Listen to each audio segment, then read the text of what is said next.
Le territoire de Sainte-Rose se définit par 3 couleurs de prédilection. Le vert intense de ses forêts,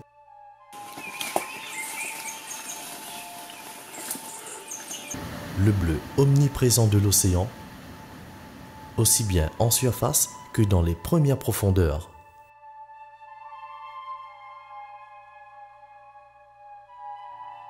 Le rouge brûlant des coulées volcaniques lorsque celles-ci se manifestent au cours des éruptions. À ces 3 couleurs, rouge, vert, bleu, on pourrait ajouter le blanc mugissant de ces ravines en crue.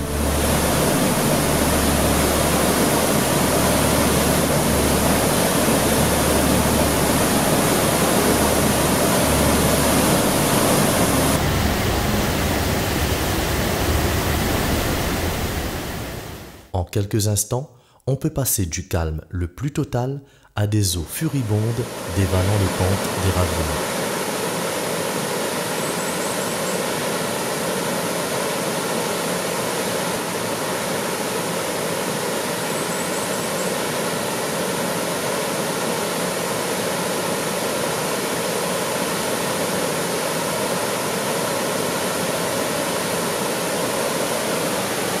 Sur cette ravine, le niveau d'eau a changé en quelques secondes.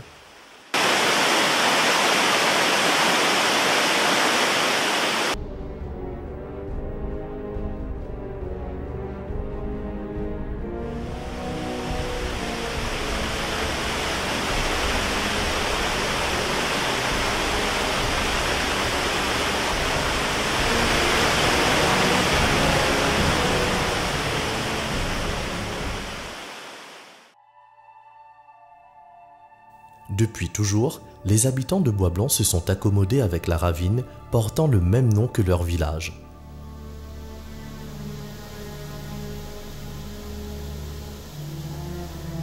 Christophe Esparon, natif du lieu, accueille une ancienne habitante de son hameau.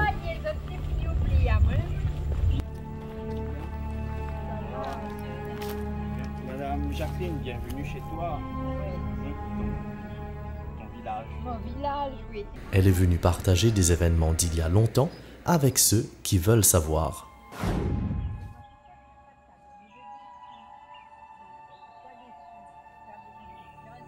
C'était la catastrophe. C'était terrible ça, hein? Terrible. Ouais. Mais c'était dur. Hein. C'est une terrible affaire. Hein. Et ça l'a fait plus pitié. Moi, j'ai vu les corps dans le camion. Alors tout le monde était rangé sur le bord de la route, ils regardaient avec pitié, ils regardaient ces gens-là. Une femme enceinte a retrouvé elle quand même 2 jours et demi après. Hein. C'est ma marraine que m'en a posé à nuit. Ça va, je l'ai trouvé. Après 3 jours, après, je l'ai trouvé. Les Gramoun diraient si laisse pas ça. Et dans la façon que les Gramoun te racontent, l'histoire était vraie. Dans notre regard, dans notre façon. Ça, là, ça, ils ne sont pas les gravés où il était petit, mais il connaît encore. Pour moi, là, je suis marché, mais voir encore la place où ça a passé. De l'eau descend là, le gros chrono descend plutôt là, le chepiement là, tout le long de son dent là. Et après là aussi, il y avait un courant encore là, le chemin à la mairie là.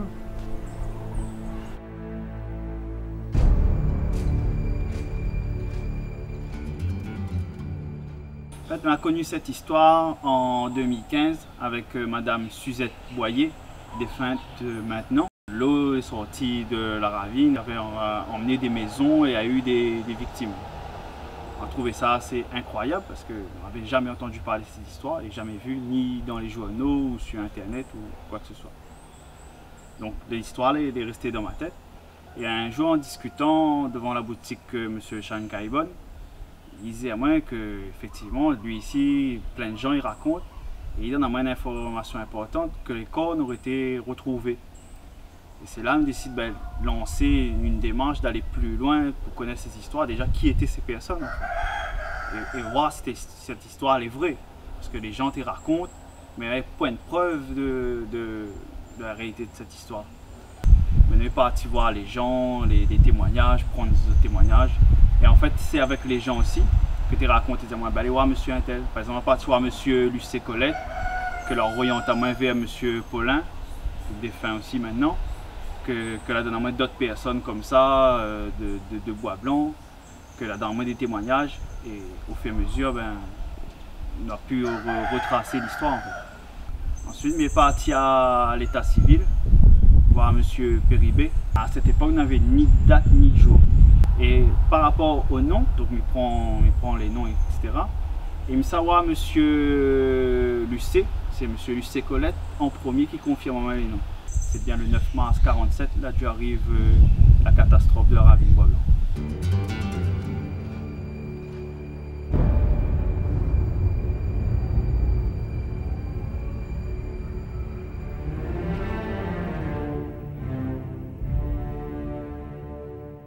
« 9 mars 1947, la catastrophe de la ravine Bois Blanc.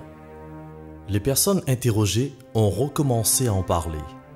Mais reste-t-il des traces de ce qui s'est passé dans les journaux de l'époque ?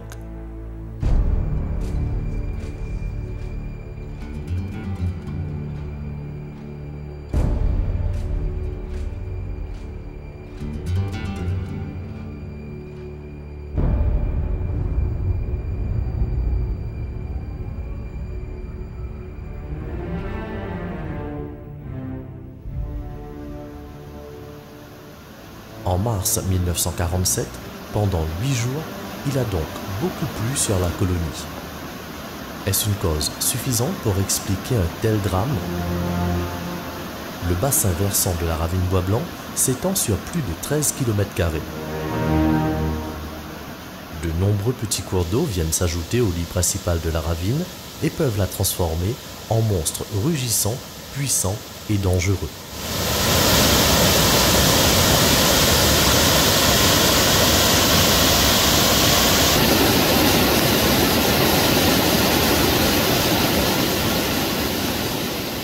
Il n'y a pourtant rien d'anormal à une telle situation.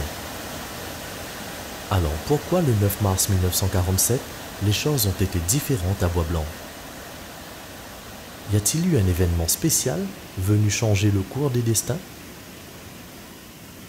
C'est-à-dire qu'il y a eu un barrage au niveau, un moment de la ravine, parce qu'après, ils ont fait des recherches. Et au milieu de la ravine, il y avait comme un petit étranglement. Le jour là, je me sors en bas, la pluie a tombé, parti tout. Puis toute la ravine a bouché là-bas. Il paraît que c'était une trompe que nous échappait. Une trompe d'eau. Peut-être que la pluie a tellement tombé, a tellement raviné, et puis le bois tombe dans la ravine, et il a chanson, il est parti de côté. Cette case à la sortie par en haut, la nuit par en bas. Il manquait un fil pour tomber dans le vide. Un piégeage qui soutenait la case. La petite case. Il a pris la case, mais la cuisine est restée. Les choses de la cuisine restent la même.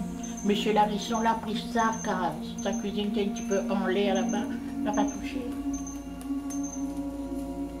Mais il a compris seulement que la case marchait. Le lendemain, il a fallu 1000 peines de monde pour tirer à elle dans ce cas. Parce qu'elle avait peur d'aller, elle avait peur de la catastrophe.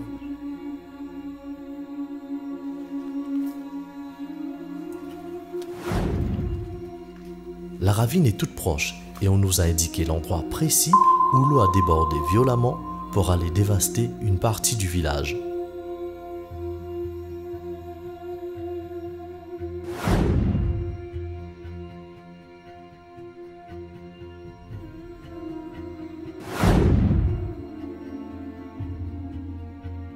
Nous sommes allés demander à un éminent connaisseur de la Réunion une interprétation de ce qui a pu se passer.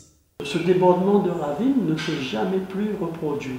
Alors, est-ce qu'on peut dire que c'est un événement unique, un événement exceptionnel, ou est-ce qu'on pourrait parler de crue centennale?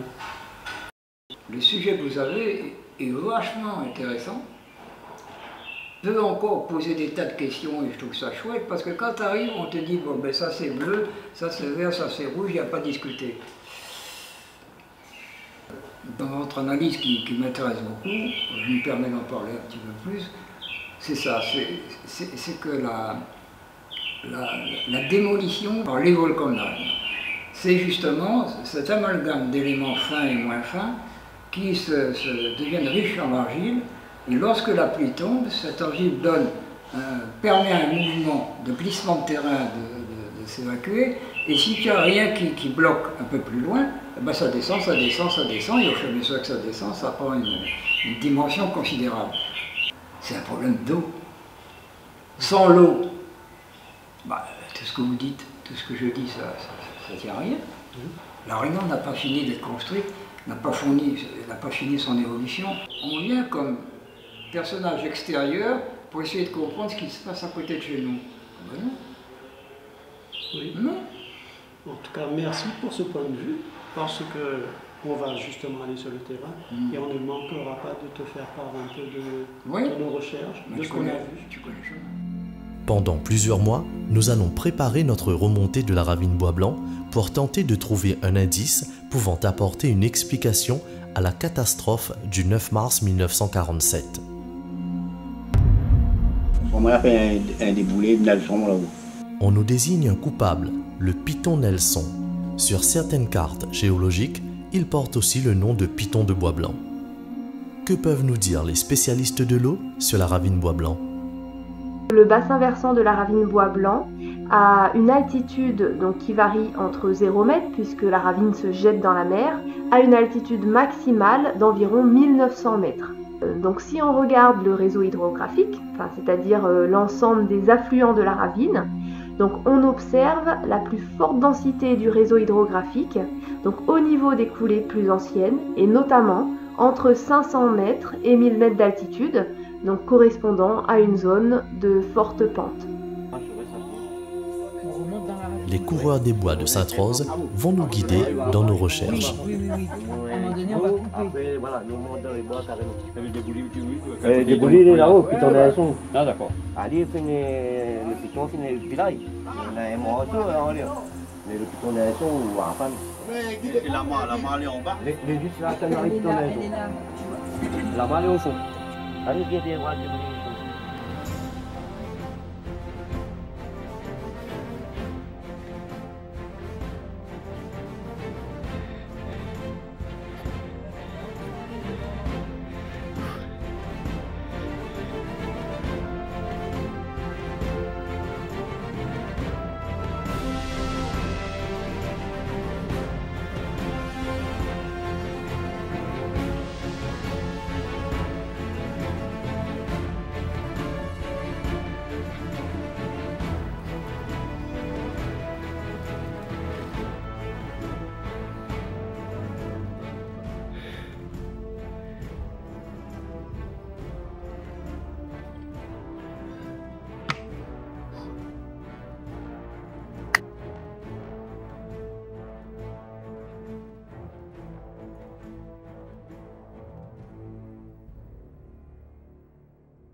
Le choc est total quand on a en visuel l'imposante masse du Piton Nelson.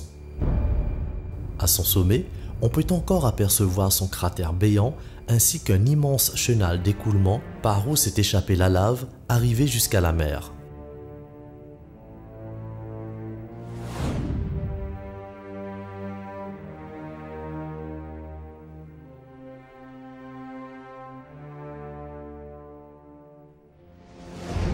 Le Piton Nelson est maintenant érodé par les pluies abondantes s'abattant sur ce secteur.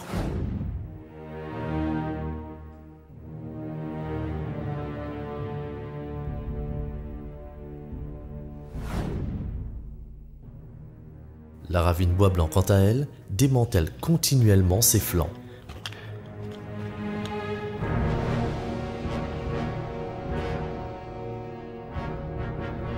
Des blocs énormes, des arbres déracinés, ainsi que des cendres volcaniques obstruent le lit de la ravine. Ils peuvent constituer d'importants obstacles à l'écoulement normal des eaux.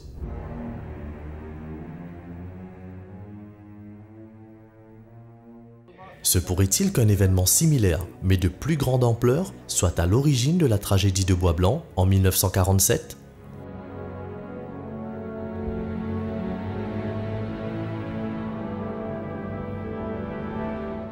Cette photo aérienne de 1949 montre l'érosion du piton Nelson déjà présente à cette époque.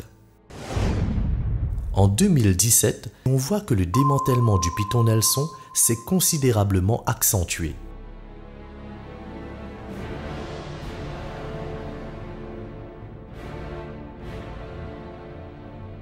À notre époque, un éboulis de grande ampleur pourrait-il se produire, rendant la ravine Bois-Blanc dangereuse et menaçante pour le village ?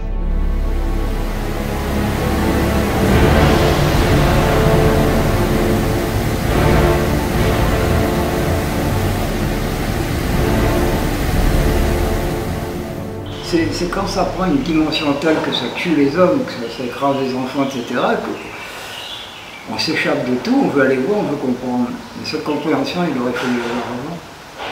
Et c'est là que ça devient intéressant ce que vous faites, parce que ce qui s'est fait une première fois, puis une deuxième fois, ça va se refaire. Des événements, il peut arriver, il peut répéter, il connaît des événements qui répètent, hein, pas en 100 ans, dans 2 siècles, comme ça, il faut bien. Et c'est pour ça qu'on a trouvé un peu les personnes qui sont au courant pour connaître comment il spéculer. Vous êtes peut-être au bon moment avec la mairie pour retrouver, si tu veux, toute une démarche qui a fait du mal, plus exactement, qui a laissé des malheurs dans la population de Sainte-Rose. Ces malheurs dans la population de Bois-Blanc, évoqués par René Robert, peuvent être atténués par la parole et aussi par des actes forts ayant trait à la nécessité de se souvenir.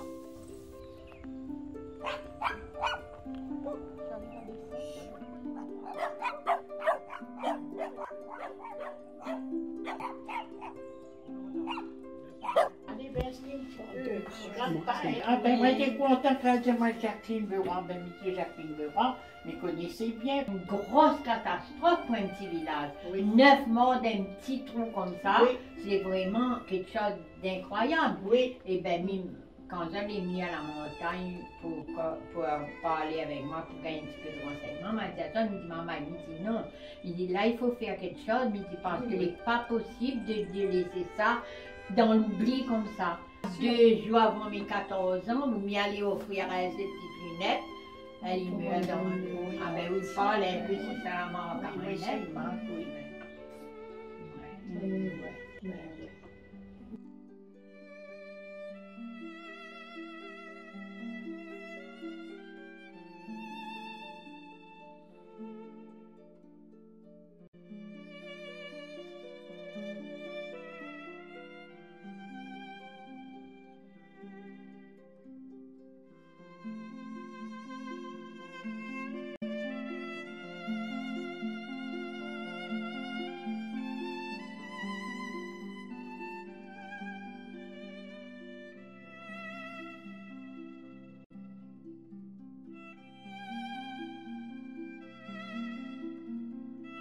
Elle est active, Joséphine Plante.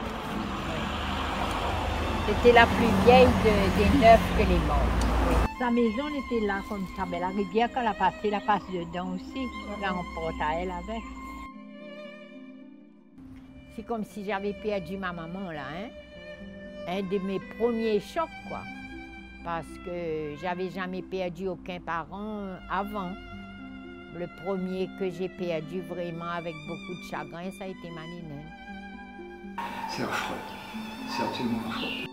Ces gens-là n'avaient plus de linge, n'avaient plus rien. Ainsi, tout ça claparatie, là, où ils trouvaient un petit sac d'écolier, là, un petit machin par là-bas, jusqu'en bas. Parce qu'il a trouvé des enfants plus bas, de l'autre côté de la route. Mais certains ont pu voulu rester là aussi, un peu apparentis, mais ça a fait pitié ces gens-là. Je trouve que c'est dommage parce qu'on aurait dû avoir une date commémorant cet événement-là. Ouais. Et il n'a jamais eu ça. Non, il n'a pas eu après. La stèle de commémoration sera installée ici, sur 2 supports. Et la plaque sera en haut, environ 1,50 m de hauteur.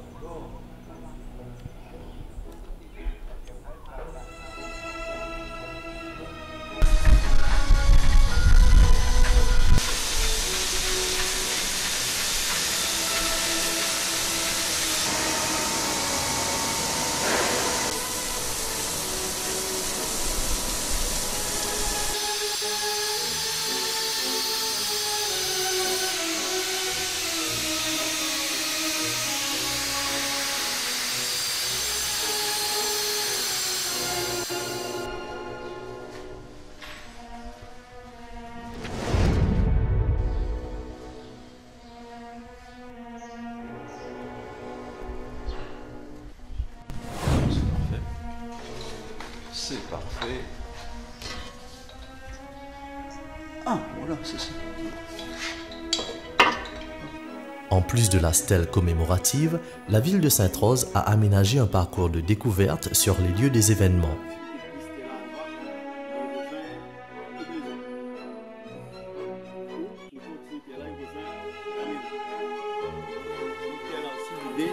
C'est mettre ça aussi dans le parcours. Et là, ma vue est que... Hein, parce que là, il passe tout le monde.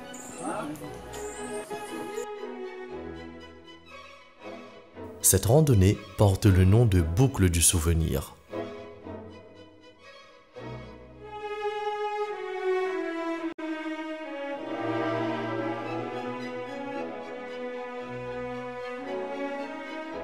Des études ont été aussi commanditées par la ville de Sainte-Rose auprès d'entreprises spécialisées pour faire un état des lieux des ravines.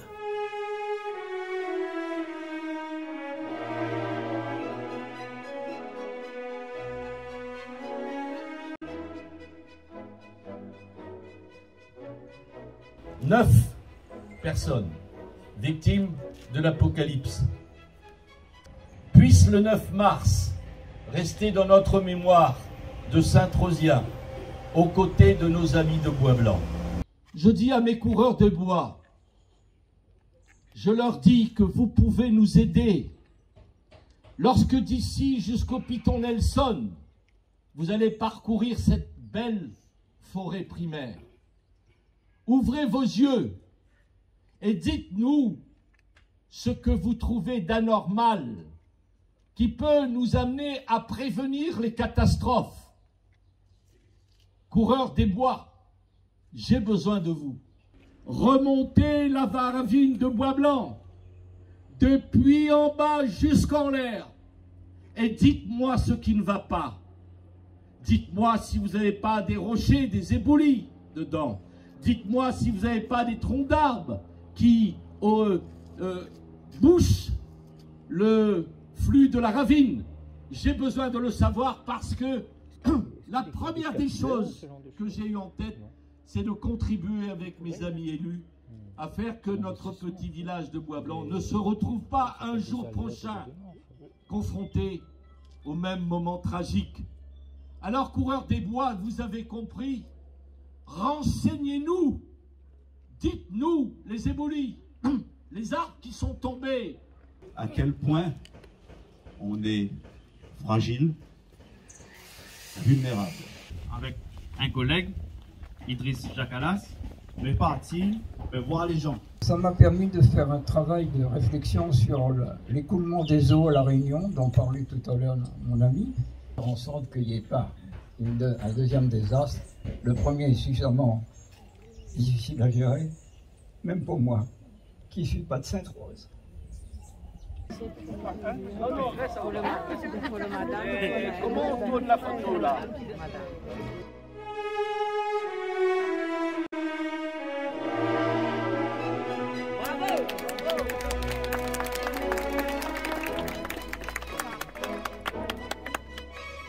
Bravo!